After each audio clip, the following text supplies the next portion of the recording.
할렐루야. 오늘 은혜 받을 하나님의 말씀은 사도행전 2장 1절부터 4절 말씀입니다.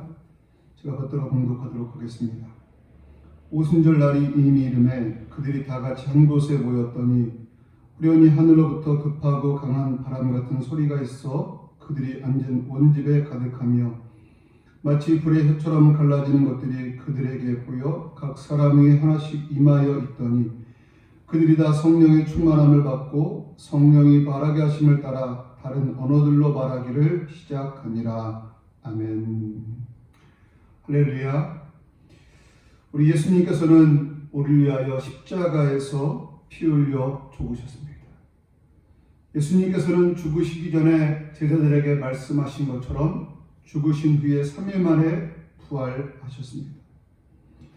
부활하신 후 예수님께서는 부활을 믿지 못하는 제자들, 또 낙심 중에 있는 그 제자들을 찾아가 주셔서 그들을 만나 주셨습니다. 그리고 그들에게 말씀하시기를 아버지께서 나를 보낸 것처럼 나도 너희를 보내노라 라고 말씀하셨습니다. 그리고는 말씀하시기를 성령을 받으라 말씀하셨습니다. 예수님께서 성령을 받으라고 말씀하신 이유는 무엇입니까? 그것은 그들이 사명을 감당할 수 있도록 하게 하기 위해서 성령을 받으라 말씀하신 것입니다. 예수님께서는 부활하신 후 40일 동안 제자들과 함께 하시면서 제자들에게 하나님의 나라 일을 말씀하셨습니다. 그리고 승천하시기에 앞서서 제자들에게 말씀하시기를 너희는 예루살렘을 떠나지 말고 이제 아버지께서 약속하신 성령을 기다리라라고 이렇게 말씀하셨습니다. 요한복음 14장 16절에 17절에 보면 이렇게 말씀합니다.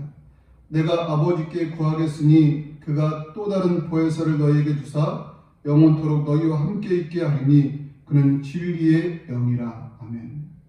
우리 예수님께서는 하나님 아버지께 성령을 구했습니다. 보혜사 성령을 구했고 우리 하나님은 그 보혜사 성령을 약속하신 것입니다. 예수님께서는 바로 제자들에게 그 보혜사 성령을 기다리라라고 말씀하신 것입니다. 이제 예수님께서 승천하신 후 제자들은 함께 모여서 약속을 붙들고 기도하기 시작했습니다. 사도행전 1장 14절에 보면 여자들과 예수의 어머니 마리아와 예수의 아우들과 더불어 마음을 같이하여 오로지 기도에 힘쓰더라라고 합니다. 그들은 여자들과 함께하여서 그들은 오로지 기도하면서 주님의 약속한 하나님이 약속한 그 성령을 기다리고 있었습니다. 그러던 중 오순절날이 되었고 후련히 하늘로부터 급하고 강한 바람 같은 소리가 났고 불의 혀같이 갈라지는 것이 사람들 위에 임하였습니다. 각 사람 위에 성령이 임한 것입니다. 하나님께서 약속하신 성령, 예수님께서 제자들에게 주고자 했던 그 성령이 그들 가운데 임한 것입니다. 이때 놀라운 일이 일어났는데 제자들이 다른 언어들로 말하기 시작한 것입니다. 방언으로 말하기 시작한 것입니다. 이들은 이렇게 방언으로 말한 것이 이제 그 이유가 무엇입니까? 그것은 오순절을 맞이해서 수없이 많은 이제 각국에 있는 사람들이 예루살렘으로 모였는데 그들에게 복음을 전하게 하기 위해서 하나님께서 특별히 제자들에게 성령을 통해서 이제 방언을 할 수 있도록 은혜를 베풀어 주신 것입니다. 바로 방언을 통해서 하나님의 복음을 전하기 위해서 그렇게 역사하신 것입니다. 이제 성령이 맞아 이제 제자들에게 방언만의 역사가 있었던 것은 아니고 다른 놀라운 일들도 그들에게 나타나게 되는데 그들의 삶을 완전히 바꿔 놓았다는 것입니다. 먼저 제자들에게 담대함이 임하였다는 것입니다.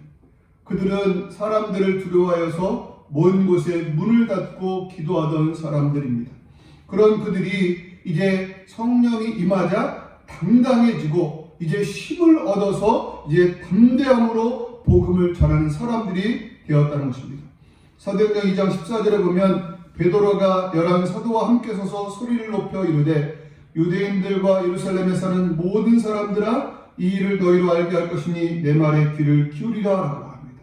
베드로가 무서워서 숨어있던 베드로가 크게 소리를 높여 유대인들과 예루살렘에 사는 모든 사람들에게 이제 하나님의 말씀을 전하는 전도자가 되었다는 것입니다. 성령이 임함으로 그들이 담대함을 가지게 되었던 것입니다. 또 성령이 임함으로 그들은 하나님의 말씀을 깨닫게 되었다는 것입니다. 이제 제자들이 성령 충만함으로 성령이 임함으로 말미암아 그들이 방언을 할 때에 사람들이 그들을 보면서 세술에 취하였다라고 말하면서 그들에게 비아냥거렸습니다.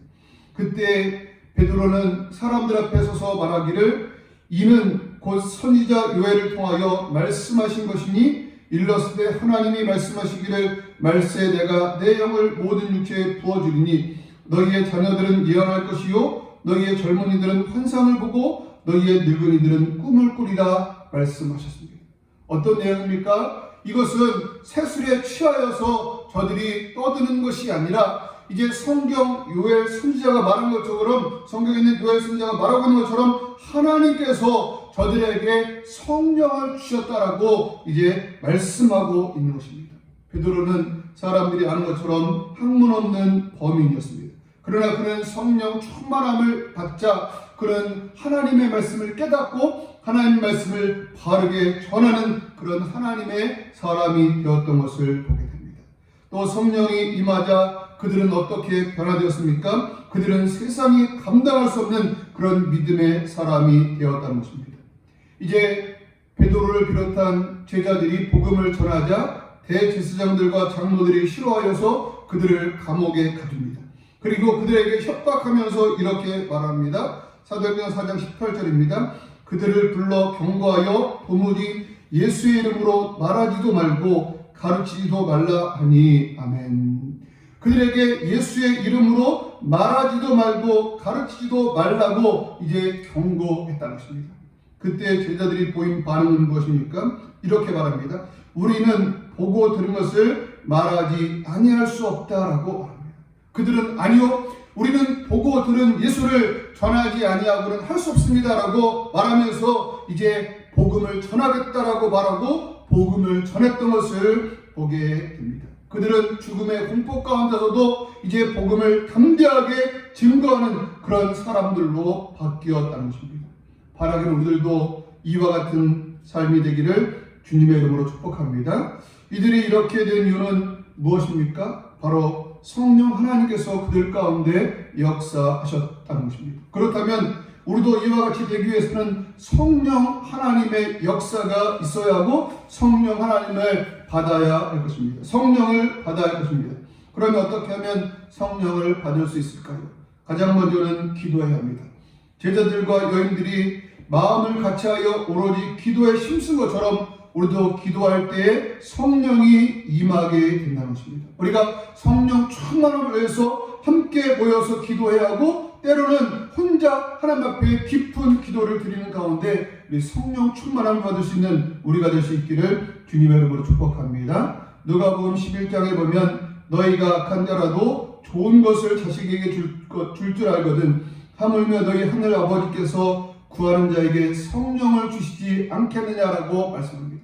우리 하나님은 좋으신 하나님으로서 구하는 자에게 성령을 주시겠다라고 약속하고 있음을 기억하면서 우리가 기도할 수 있는 우리가 될 수 있기를 바랍니다. 사도행전 4장에도 보면 성령 충만이 임하는 것을 보게 되는데 사도들이 복음을 전하다가 풀려난 후에 그들이 함께 모여서 기도합니다. 그리고 사도행전 4장 31절에 이렇게 말씀합니다.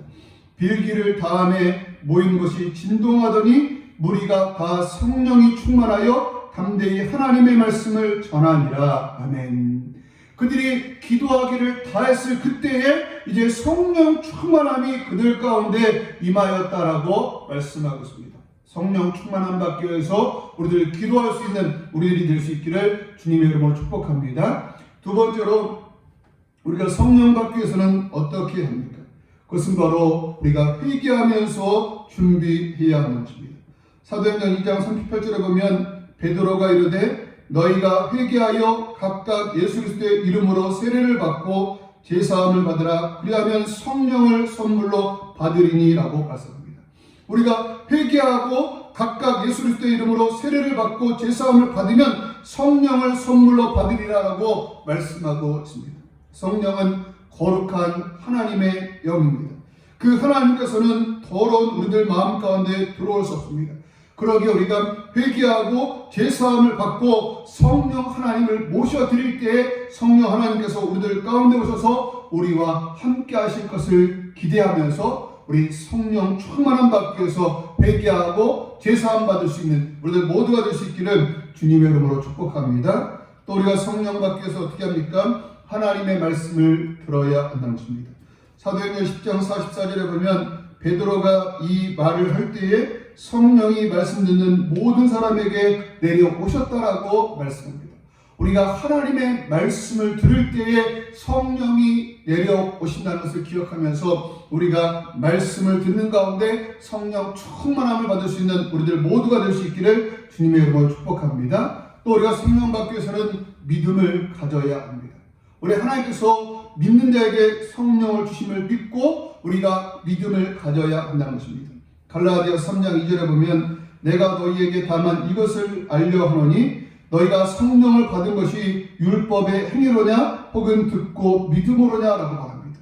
우리가 성령을 받는 것은 믿음으로 받는 것임을 기억하면서 믿음으로 성령 충만함을 이제 간구하는 가운데 우리가 믿음으로 성령 충만함 받아서 하나님 기뻐하는 삶을 살 수 있는 우리 모두가 될 수 있기를 주님의 이름으로 축복합니다. 사도행전 1장 8절에 보면 오직 성령이 너희에게 임하시면 너희가 권능을 받고 예루살렘과 온 유다와 사마리아와 땅끝까지 이르러 나의 증인이 되리라 말씀하셨습니다. 바라는 것은 우리들 모두가 다 이제 기도하는 가운데 말씀을 듣는 가운데 믿음으로 성령 충만함을 받아서 이제 권능을 받고 하나님이 기뻐하는 그런 삶을 사는 우리들 모두가 될 수 있게 되기를 주님의 이름으로 축복합니다. 아멘.